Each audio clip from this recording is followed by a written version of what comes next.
Greetings friends and welcome back to Faenza for a bit of Grand Prix World. This is the Minardi playthrough and we've got the usual business to take care of first. Obviously you'll notice everyone's pissed off, but we're not pissed off because everything's going vaguely in the direction of the plan. Okay, usual business. Thanks again to everyone who's commented and sent messages and stuff. I still haven't got round to answering everyone personally. It's still on my radar, don't worry. But I'm spending today, which is Saturday, putting together as much video content as I can to try and cover us for the week ahead. With that in mind, you join me for a special extended episode where I'm going to, instead of doing the usual 2 rounds per episode breakdown, you and I are going to power through to the end of Season 1 and hopefully our fortunes begin to improve over the course of Season 2. We're still going to have a lot of restrictions to work under, but that's fine. That's all part and parcel of sustainably building up a respectable team.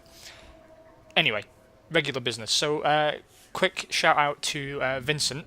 Thanks again for taking time out to comment. Vincent is appreciated, who very kindly pointed me in the direction of some cool links with numerous options for future playthroughs, and he timed it quite well because you won't have heard this because I recorded the Arrows episode you're going to see later today last week, and then the game crashed and I hadn't saved, so I have to record the whole thing again in, I don't know, 40 minutes from now. So I'm going to talk on this topic in both episodes, but point remains, at our current rate of pace, I think sometime around Christmas the Arrows playthrough will be complete. We're approaching the end, or the midpoint, I think. Whatever. We're somewhere through the 2005 season, which means we have 06, 07 and 08 to get through. And I'm pretty confident that, if not by December, then by January, that playthrough will be complete and it will be ending through no choice of my own. The game simply arbitrarily caps us at 10 seasons. So, we need to talk about where we go from there. I'm open to a lot of things. Obviously, Motorsport Manager is due out sometime during that period of time. I keep hearing rumours now of November.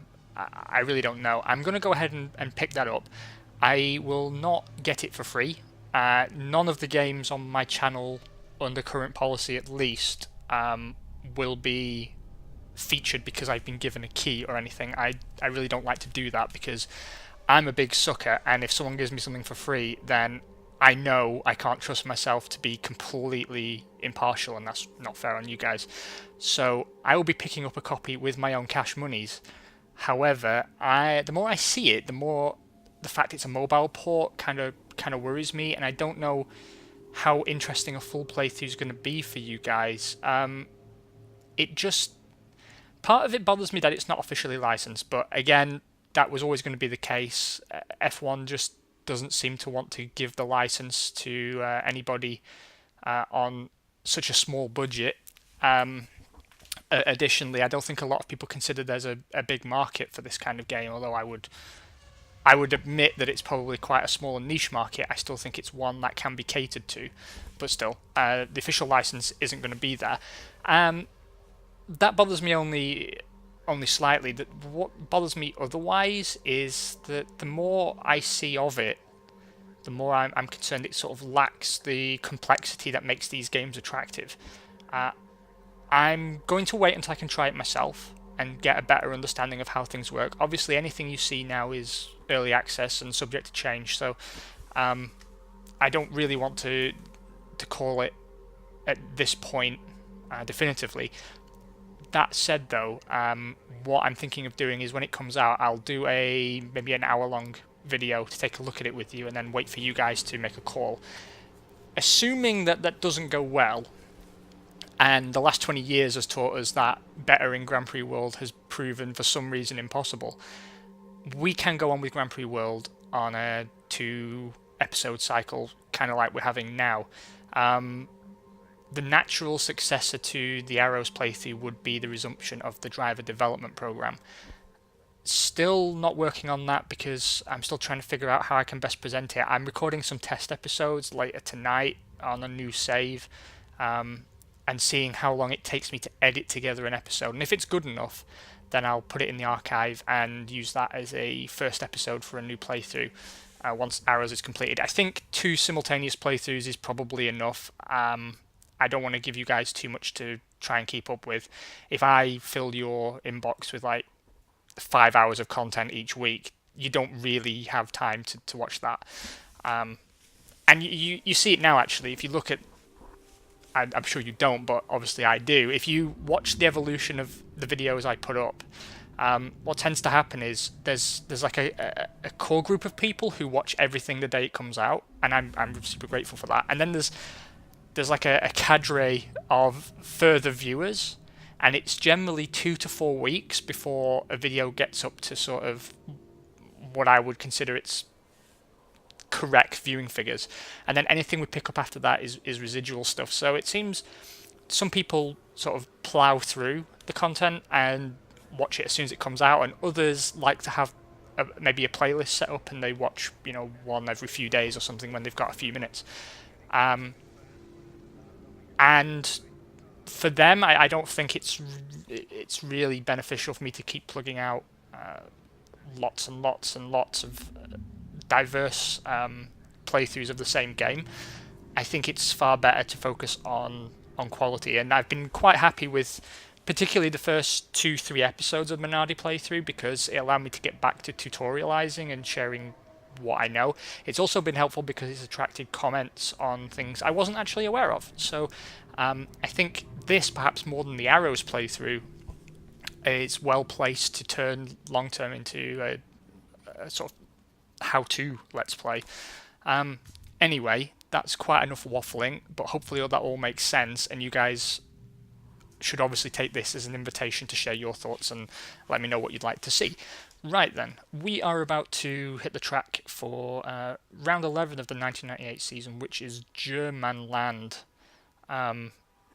Sorry, there's a Turkish wedding outside, and for some reason, and I don't know where this comes from, but it seems there's a tradition in Turkey where you drive around the streets beeping the horns of your cars, and it happens all the time, and it's fine, except when I'm recording, when it's a pain in the arse, but still, it's a free country. Congratulations on the wedding, by the way, just in case one of you's watching in the car. Okay, so Johnny Newhouse picked up the win last time out, with Mika Hakkinen taking pole position. Yeah, political problems at Minardi. We're aware of those because you can see all the red crosses of everyone being pissed off, but none of them are staying, so fuck them. Benetton have got a works contract with Bridgestone. That's pretty good news for them, and both their cars made the top 6, so double good news. He's not happy that he didn't qualify. That's fine. He's leaving as well. Williams will be a customer team of ELF for their race fuels and lubricants. Jordan will continue their partnership with Mugen Honda. Pretty good call from them. I'm starting to wish we'd chased the Mugen Honda partnership, to be honest, but still, we're going to hold out hope that we can tie up a works contract with Peugeot. Sauber will be a partner from Mercedes-Benz. Pretty good move from them as well. Ferrari has a good chance of winning the Constructors' Championship this year, and a bunch of sponsors have done sponsory things with teams. I don't think we were talking to any of these, so that's fine. Oh my god. I'm sorry guys if that noise is annoying you. It's annoying the balls off me. Right then, we need to sort out the spare parts situation. Oh, I already have. Good job, me in the past. We've got a new set of wet weather tyres. I think they would already delivered those, so nothing to talk about there. We've ordered the CAD and CAM systems, and it is eating into our operating budget. No surprises there. We are running, or continuing to run, and I'm going to turn down the spend some more to offset what we're spending on the CAD and CAM systems. We're continuing to run hospitality. The only reason, and it really is the only reason, is to try and tie up this works contract. That is going to be the deciding factor in regards to how we move forwards.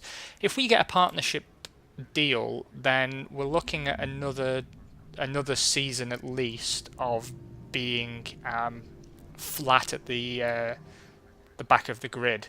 If we get a works contract, I like to think, even though it's only a one-season deal, I like to think that money can be invested fairly well, and should enable us to begin improving our fortunes a little bit sooner. Whatever happens, we're going to start next season with a crap car. There's nothing we can do about that, and we may find that next season we can still no longer really run a test program. We've taken a customer deal for Bridgestone tyres. That makes me sad, but we had to do it. And we're in talk with a few cash sponsors, but I think we're running out of time, to be honest. I'm really hoping that the Telecom Italia deal miraculously appears out of nowhere, but I don't think it's going to. In fact, actually, no, I stopped talking to them, didn't I? Because they just weren't interested. But this is basically the way the game works. You take your chances, and sometimes you come away lucky, sometimes you do not. So far, we have been even more unlucky than usual, but that's okay. I think we've still got some opportunity to take advantage of over the course of the remainder of the season. And while it's incredibly unlikely, I don't yet completely rule out the Peugeot deal. We may take it down to the wire, and it might be a last season thing, but that alone will cover what we've lost elsewhere. So fingers crossed, guys, and hopefully we can tie it off. You will find out during the course of this episode, because my aim is to speed things up now and try and get through things as quickly as possible so we can move on to Season 2. The reason really is not that I'm not enjoying the playthrough, but it's simply that it's the weekend, I've got the time to do it, and there's not really much more to talk about in Season 1. The key topics, which I'm going to talk about while I set everything up here, the key topics are: do not test, and don't try and develop technology upgrades, driver aids, or your an upgrade package for your car, because it is not worth it. It makes no sense whatsoever. I'm going to give both of these guys... I'm going to repair car 2, because that damage level makes me unhappy. And I'm going to... who's in car 2? Tuero. I'm going to fix up car 3 as best I can. So, not favouring anybody, just keeping cars running. It's really important to not make some of the bad calls I've made so far. Running the hospitality still probably doesn't make any sense, but the work steel is now where we hang most of our hopes, and I'd rather take a riskier strategy than I would otherwise normally recommend to try and tie that up. The cost should be mostly absorbed, if not... no, it will be entirely absorbed by the works contract, but I'm trying to think long term here. Obviously it will eat into the profit for next year, but the bill comes for all your decisions eventually. Right, we're keeping Tuero on the hard tyres, because why not? Again, Nakano out-qualifies him, but we are bottom of the pile. A 10th and change behind Toro Takagi, but no real worries. The strange thing there is Schumacher and Irvine down in 11th and 12th. Bad qualifying session for them. Hakkinen leads a McLaren 1-2, followed up by an all-Benetton second row led by Alexander Wurz. Newhouse, Lacey, Ralf Schumacher, Johnny Herbert, Damon Hills-Jordan and Pedro Deniz's arrows round out the top 10. Good job for you, Pedro. Nice work indeed. 26 degrees and cloudy for race times. Gonna try and run all the races for the remainder of the season in the hope that we get a TV Advantage card to play. We're going to put Tuero on a 23-22 split, again on fresh rubber for both stints. Yeah, looking nice. Okay, Tuero managed to finish, but a suspension failure took out Shinji Nakano. The win went to Michael Schumacher's Ferrari, Eddie Irvine, on the second step of the podium. So Ferrari really turned their fortunes around between qualification and race, it seems. And Ralf Schumacher's Jordan takes third. Double points finish for Sauber, Herbert leading a Lacey 4th and 5th respectively. And Alexander Wurz takes the final point for Benetton. Schumacher continues to lead the Drivers' World Championship, and Ferrari extend their lead over McLaren. Arrows hold on to 7 still, pretty impressive for them, and Sauber have managed to tie for 5th position with with Jordan, which is very impressive. Good news for them. We've hemorrhaged a whole bunch of cash over the course of that round. That's not cool. Let's see if we've got any good news. We do not. Although we now have a partner deal in place with Peugeot, that's big news for us. Let's see if any of the sponsors... Tommy Hilfiger, still nothing. 2-season deal with Intercon though. Let's sign that up.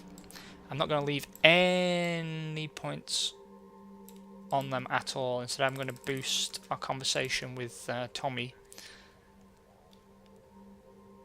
I'm going to reduce our spend again.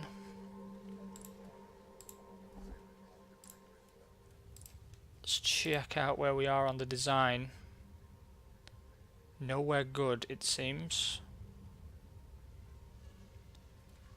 I don't know why that's so bad, but it is. Can we run it again?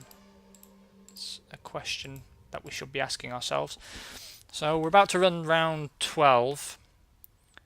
Then we have to run round 13. That gives us 14, 15 and 16 to build. We cannot. Oh, I need to hire the wind tunnel. Nah. Idiot. So next year's car is going to be crap. It was always going to be crap, but we did a pretty good job on the first stage. I think we got unlucky, to be honest, with that final point, but we did what we could. We made less impressive progress with stage 2, but we had a much shorter time scale to make that work. And the modelling stage is frankly embarrassing, but still, it's next season where we begin to turn things around, I hope. Morale is still on the floor and getting worse. It doesn't help that Nakano again binned his car. Very, very annoyed about that. Very annoyed indeed.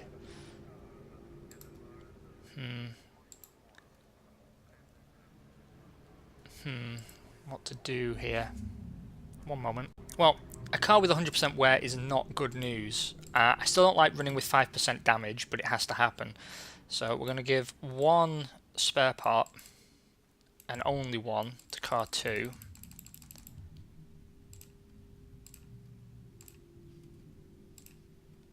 Oof. And I'm going to do what we can for car 3. Still not particularly pleased about how things are. You can see the hangover we've got from that test we ran, and I feel a bit stupid that I ran the test knowing it was a bad idea just to demonstrate that. But hopefully it really does hit home to you how important it is to not waste your time on this kind of stuff. It really doesn't help anything.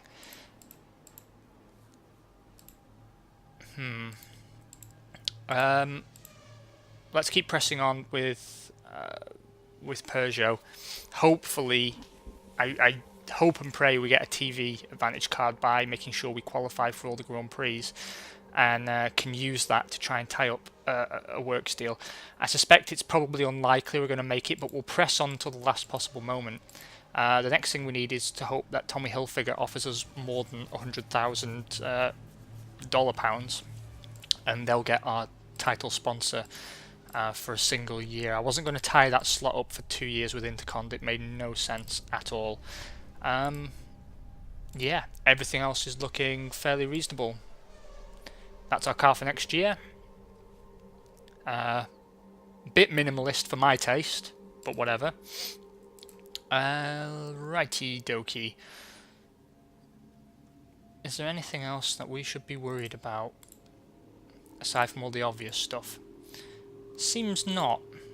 Seems we're good. So, with that in mind, let us progress to round 12 in Hungary. No settled points to speak of. Obvious reasons. Still no new tyres. Obvious reasons. But we do have full power on the old 28 degrees and light rain for qualification. That might help us out. We have full strength pit stops back, so it seems the morale problems have improved slightly. Both failed to qualify. Nice. 30 degrees and light rain for the race that we're not taking part in. Damon Hill took the win there for Jordan in bad weather. Mika Hakkinen second for McLaren. John O'Lacey third for Sauber. Another good result for Sauber there. Frentzen, Fisichella and Ralf Schumacher round out the points paying positions. Sorry if I'm blasting through this very quickly, but I do want to get to the end in an episode that's not much longer than a normal one, so I can't really present it to you in the way we usually would. It seems to me that Schumacher's probably got the Drivers' Championship in the bag. Ferrari lost a little bit of ground to McLaren there, but I still think the gap's too big to close at this point. See if anything's happened here. No, we've lost the partner deal with Agip. That is irritating. Very, very, very irritating. I'm going to put an extra 10% on that. I'm going to put an extra 10% on the Tommy deal and hope that we can make something happen. We will... Wow, money is too tight to mention. And realistically, we should start building cars for next year. That car is a real dog. It's a real dog. What condition are our cars in? Should be okay because they didn't run in the race.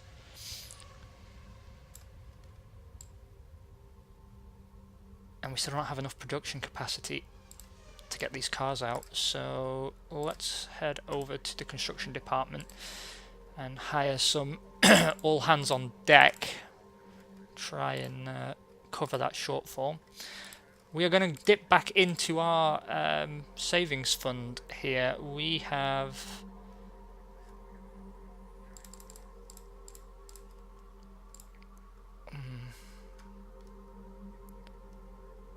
Do we really want to do that? I'll wait an extra round or two, see if the share price comes back up. But the point is, you can now see in the space of two rounds, basically, we've gone from over 3 million to below 2. We do have one car prepared for next year. That's good, but still, big problems. Big problems. And it doesn't matter if you reach the midpoint of the season with 50% of the team still in your control and 5-6 million in the bank. It will drain when you're playing this game with the level of sponsor backing that we enjoy in our first season. I'm just flicking through tabs to see if anything leaps out at me. Occasionally I do overlook things as well. No, everything's okay. We're going to have a lot of work to do next season. That much we know. Yeah, everything's good. I know why I'm doing this. It's because I haven't repaired the cars, but there was nothing to repair really. Okay, so we are off to Spa. A slightly improved value of hospitality here, so this is one that I was going to run hospitality at anyway. I think I'll close down hospitality until Japan after this round, just save us some extra dollars. Cloudy with strong winds, 16 degrees at the track today. Did qualify this time, so that's something. Heinz-Harald Frentzen didn't qualify. He was excluded. Wonder if he was cheaty. It can be that he's got a driver aid that he shouldn't have.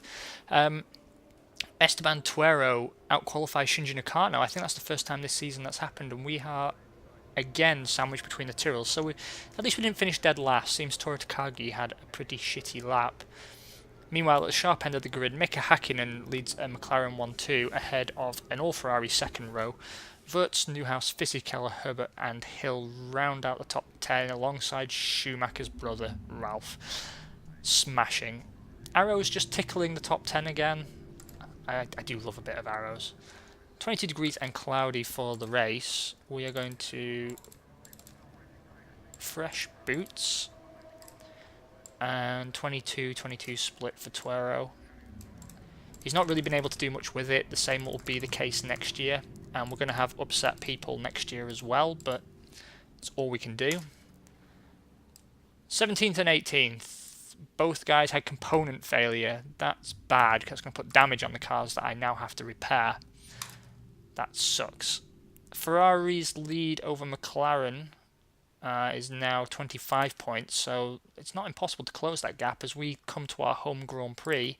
Let's see what's happening here. Wow, we might tie up that works deal.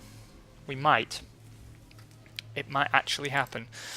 Let's see what our share price is. It's gone up a little. Oh no, it hasn't, has it? I don't think. Still, we have to sell up now because we have work to do. 100% of our designers are now available. They were actually available last round, so for those of you who headbutted your desks because I didn't set them doing something, you were right to do so. I'm going to make a start on an active suspension system. We can't really afford to develop it, but we're also paying those designers now to do literally nothing, so we might as well. I'm going to focus on getting the cars for next year built. But the wear levels on those cars are really bad. We'll build one spare part and then one incredibly expensive car. Actually, no, we won't. We will build a car. So at least now we can compete next season. We are now safe. We may go bankrupt between now and then, but we are, on paper at least, safe. I'm now going to drop cash that I wouldn't have dropped before, because here's our chance at the end of the season to pick up particularly designers. The game's quite... There's sort of like an ebb and flow for each of these 4 departments. And you'll get... a greater number of staff available to you to hire at different points in the season, and I find the late season is a good time to pick up designers for next year, and so we should do that. I'm also going to make a hire in the commercial department. I think construction we're good. I think we might be good. Yeah, I'll leave construction for now because we've got the cars for next year. Hospitality, it's Monza. It's a home Grand Prix.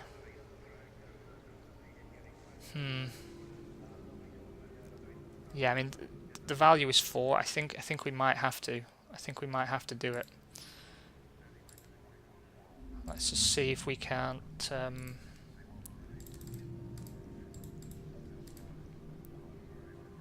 Yeah, we'll have a last hurrah. We'll spend more money than I feel comfortable with. I really don't feel comfortable spending this money, and we'll see if we can't get that works deal out of it. The works deal is going to go a long way for us. I mean, our budget for next year is going to be better than this year anyway because we have the Deniz dollars and the Takagi cash.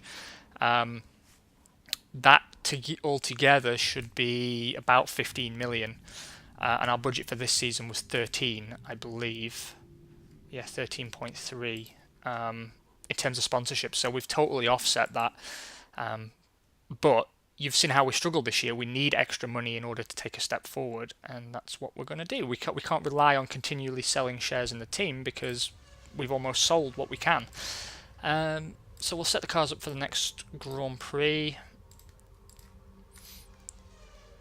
Any new tyres? Nope.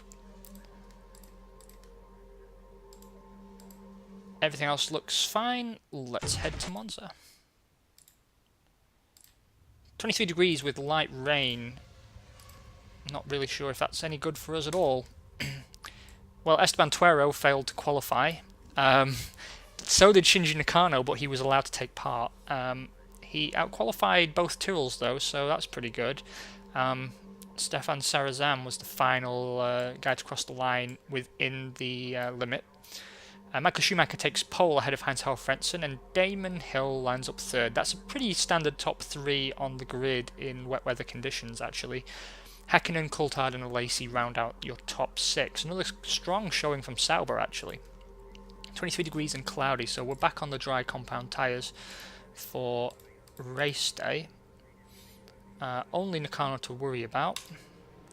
18th. Did he crash? Yes, he did. What a bastard. The gap between Schumacher and Häkkinen for the Drivers' Championship is down to a mere 5 points. Didn't see that coming. And the gap between Ferrari, McLaren and the Constructors has also dropped to 13 points. So it's all to play for them. Meanwhile, we need to prepare for Luxembourg. We are down below our final million. And we have a TV Advantage card at long last, playing that on the works contract. And we have a 2-season, $600,000 Tommy Hilfiger contract.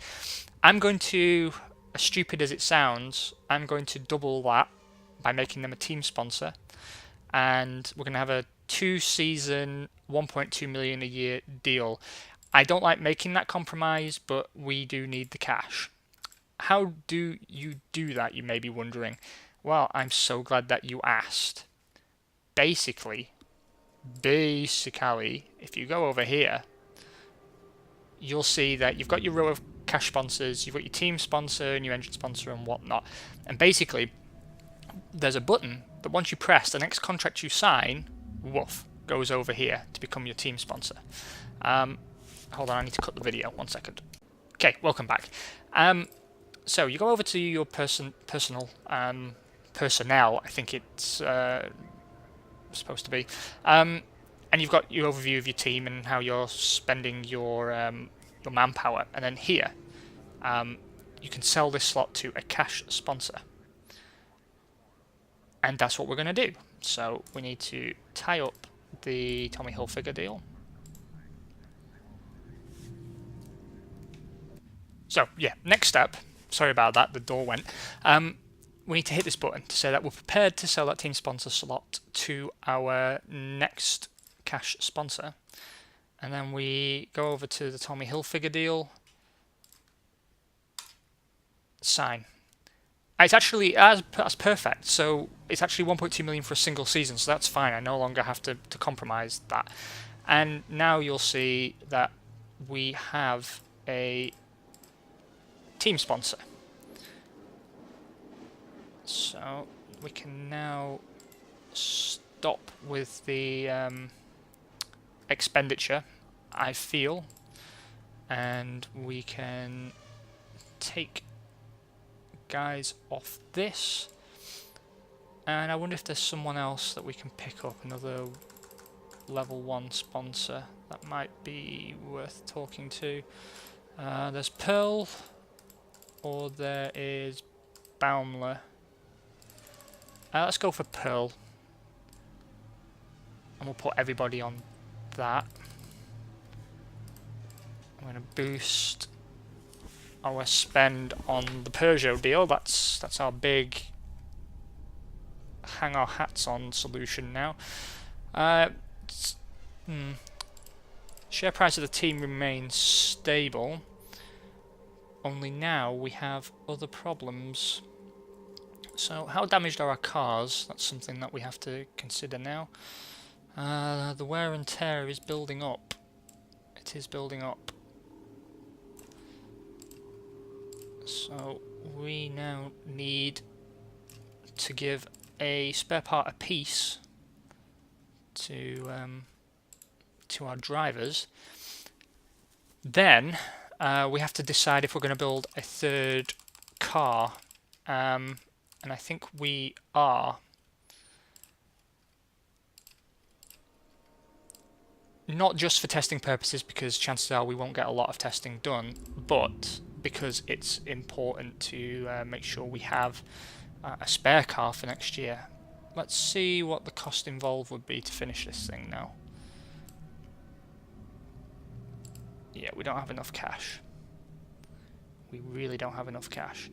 Okay, so we're going to try and press through to the end of the season now, and hopefully at some point the share price goes up again and we can build that third car. It's not vital, but I would prefer to do it if we could.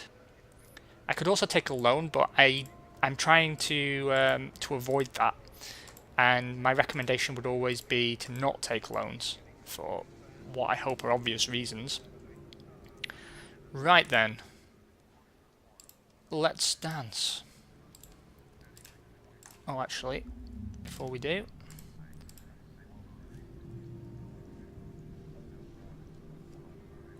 money's too tight to mention.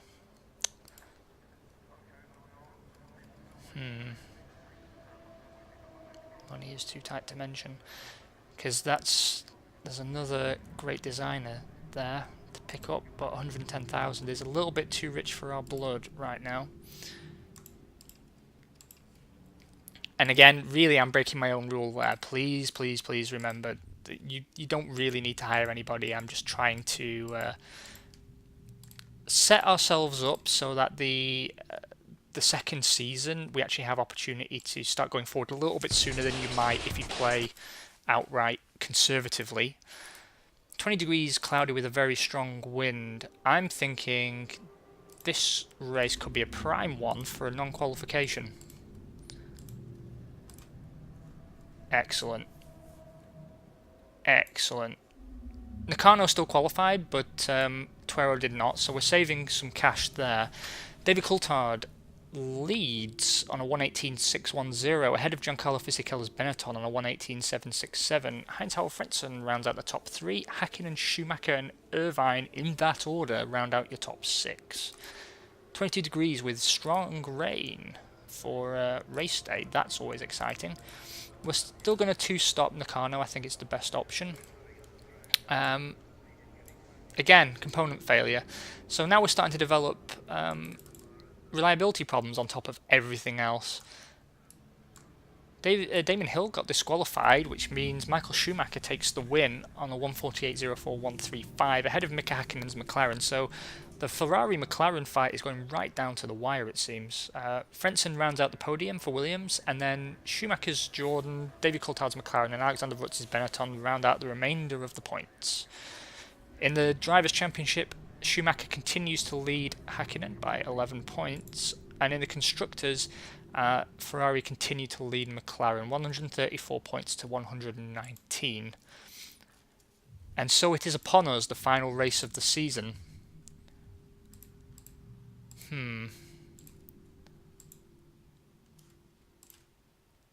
There's a good mechanic there.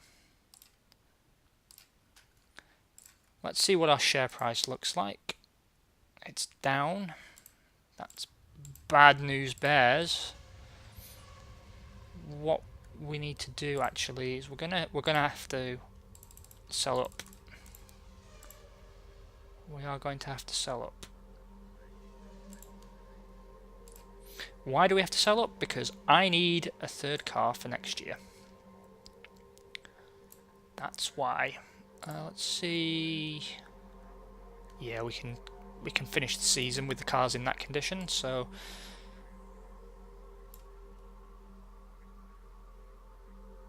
yeah, wow, it's gonna be tight. Whew, look at that. Look at the state of that. Everything else looks fine. We've got 3 really shit cars for next season that I think are going to be a bastard to keep maintained. But nevertheless, 1 bar away.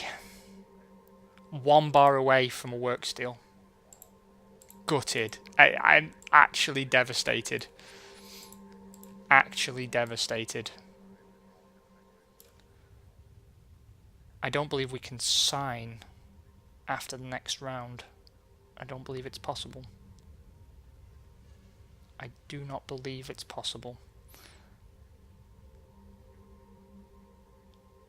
Let's think this over. Okay, I double checked, and yes, we cannot sign that works deal. So close, yet so far. Sometimes it goes that way. So we are now a partner for Peugeot. That does suck. It does suck, but we can ride it out. And the main thing is, the aim of this playthrough was to get us through the first season, and we've been able to do that, and we've been able to take some minor steps forward as well by my being more aggressive than I would usually be. We are going to be in debt after this round, I'm certain of it, because the cost of attending the Grand Prix is 439,000, and we don't start getting the Diners dollars till next season. So we will have to sell up the remaining share of the team that we can afford to lose. That's all okay though. Let's stop hiring the wind tunnel. That's something we can do. You can see here how the sponsors have just reduced their payout consistently. That's how our car looks for next season. Not as bad as I feared it was going to be, but that work still would have made a huge difference to us. Absolutely massive. In other news, as we go into our final Grand Prix, we have received, believe it or not, a new specification of engine from our old buddy pals at Ford. So I've installed that in both cars. Everything else is staying the same. Let's do the dance. 22 degrees with strong rain. And again, Tuero fails to qualify. Nakano, however, beats both Tyrrells, and your final grid for this season is led by Damon Hill's Jordan on a 151.285, ahead of Michael Schumacher's Ferrari on a 151.424. Mika Hakkinen, Ralf Schumacher, Heinz-Harald Frentzen, and David Coulthard are the top 6 on the grid. 21 degrees and cloudy for race day. We are going to maintain the same strategy as ever for Nakano. Again, I think he's failed to finish. Yeah, another component failure. It's a technology issue that we just don't have the ability to fix. Meanwhile, your final race winner is Johnny Newhouse in the Williams. Eddie Irvine and Alexander Wurz round out the podium. And the final points of the season are doled out to Michael Schumacher, Ralf Schumacher, and David Coulthard, respectively. That means Michael Schumacher is this season's Drivers' World Champion on 89 points, leading Mika Hakkinen on 77. And in the Constructors, Ferrari take the spoils on 143 points to McLaren's 120, Williams languishing behind in third on 56. In the end, Jordan beat Sauber. Kind of sorry for Sauber there, but still, it was a good showing from them, and Arrows as well did well to get 7th. We've spent more than we had, so we're $85,000 in debt. We're aware of that. Okay, our season review that's pretty much normal. But you know, the aim for next season is to get a point. I don't think it's going to happen. However, we have made it to the end of the season. Let's see how we start the next season. So, before we go any further, let's get ourselves out of debt here. Wow, that share price has dropped. Yeah, not prepared to do that. Not prepared to do that at all. What I'll do first of all is we will round out this episode, and I will prepare a pre-season review episode as ever to take us into season 2 of the Minardi playthrough, and I will figure out what the hell we're going to do about our money situation. Guys, thanks so much for joining me. I hope the weekend is being kind to you so far, and I will see you shortly for the Arrows playthrough. Take it easy.